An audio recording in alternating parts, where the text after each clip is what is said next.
ഇന്നുണ്ടല്ലോ grocery വാങ്ങിക്കാൻ പോയപ്പോൾ ഞാൻ കുറച്ച് കപ്പയും കൂടിയിട്ട് വാങ്ങിച്ചിട്ടുണ്ടേ.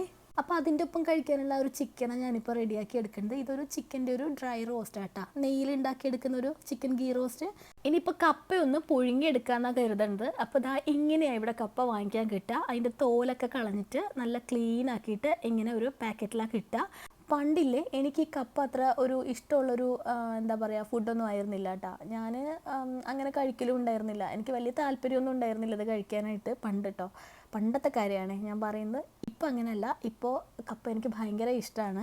നമുക്ക് ചില കാര്യങ്ങൾ അങ്ങനെയല്ലേ, പണ്ട് ചെറുപ്പത്തിലൊന്നും ഇഷ്ടമില്ലാത്ത പല കാര്യങ്ങളും നമ്മൾ വലുതായി ഇങ്ങനെ വേറെ സ്ഥലത്തൊക്കെ താമസിക്കുമ്പോഴൊക്കെ ആയിരിക്കും നമുക്ക് കൂടുതൽ ഇഷ്ടം ഉണ്ടാവുക അല്ലേ. എനിക്ക് അങ്ങനെ ഒരു ഐറ്റമാണ് ഈ കപ്പ. എപ്പോൾ എടുക്കുമ്പോഴും ഞാൻ ആലോചിക്കാറുണ്ട്, പണ്ട് വീട്ടിൽ ഉണ്ടാക്കുമ്പോഴൊക്കെ ഞാൻ എപ്പോഴും പറയായിരുന്നു എനിക്ക് വേണ്ടത് എന്ന് പറഞ്ഞിട്ട് ഞാൻ കഴിക്കാണ്ട് പോവായിരുന്നു. അതൊക്കെ പോട്ടെ, ഇപ്പോൾ കപ്പ നന്നായിട്ട് കഴുകിയെടുത്തതിന് ശേഷം കുക്കാക്കാനായിട്ട് വെച്ചിട്ടുണ്ട്.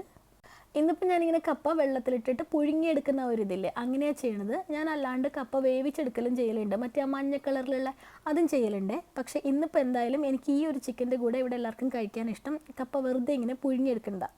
കപ്പ കുക്കായി വരുന്ന ആ ഒരു സമയം കൊണ്ട് അതിൻ്റെ ഒപ്പം കഴിക്കാനായിട്ടുള്ള ഉള്ളിയും മുളകും കൊണ്ടുള്ള ഒരു ചമ്മന്തിയും കൂടി ഉണ്ടാക്കിയെടുക്കാം. കപ്പയുടെ ഒപ്പം കഴിക്കാൻ ചിക്കൻ ഉണ്ടെങ്കിലും ഈ ഒരു ചമ്മന്തി ഇല്ലെങ്കിൽ ഒരു സുഖം ഉണ്ടാവില്ല എനിക്ക് കേട്ടോ. പിന്നെ ഈ കപ്പ ഉണ്ടല്ലോ പെട്ടെന്ന് തന്നെ ഒരു വട്ടമൊക്കെ ഒന്ന് തിളച്ച് വരുമ്പോഴേക്ക് തന്നെ അത് കുക്കായിട്ടുണ്ടാവും. ഒരുപാട് നേരമായിട്ട് കുക്കാക്കേണ്ട കാര്യമൊന്നുമില്ല. ഇപ്പോൾ കപ്പ റെഡി ആയിട്ടുണ്ട്. ഇനിയിപ്പോൾ ഞാനിത് ഈ വെള്ളത്തിൽ നിന്ന് കോരി മാറ്റുകയാണ്. ഇപ്പോൾ കുറച്ച് വേവ് കൂടിപ്പോയിട്ടുണ്ട് കേട്ടോ. അത് ഞാൻ വേറെ ഓരോ കാര്യങ്ങൾ ചെയ്തുകൊണ്ട് വന്നപ്പോൾ കുറച്ച് കൂടിപ്പോയതാണ്. പക്ഷേ എന്നാലും കുഴപ്പമൊന്നുമില്ല. ഇപ്പോൾ ഞാൻ ഈ കപ്പയൊക്കെ ഇങ്ങനെ കഴിക്കുമ്പോൾ ഞാൻ ആലോചിക്കാറുണ്ട്, പണ്ട് ഞാൻ എന്തായിരുന്നു എനിക്കത് കഴിക്കാതിരിക്കാനുള്ള ഒരു റീസൺ എന്ന്. ഞാൻ നേരത്തെ ഒരു ഫുഡിൻ്റെ കാര്യത്തിൽ പറഞ്ഞ പോലെ അങ്ങനെ പ്രത്യേകിച്ച് ഒരു റീസൺ ഉണ്ടായിരുന്നില്ല, വെറുതെ അങ്ങോട്ട് കഴിക്കാണ്ടിരിക്കും, അത്ര തന്നെ. അപ്പോൾ ദാ ചിക്കൻ ഗീ റോസ്റ്റും റെഡി ആയിട്ടുണ്ട്. ഇതൊരു സൂപ്പർ റെസിപ്പിയാണ്, മുമ്പ് ഞാൻ ഷെയർ ചെയ്തിട്ടുണ്ട്. അപ്പോൾ ശരി, ഇനി പുതിയൊരു വീഡിയോയിൽ കണ്ടാലോ.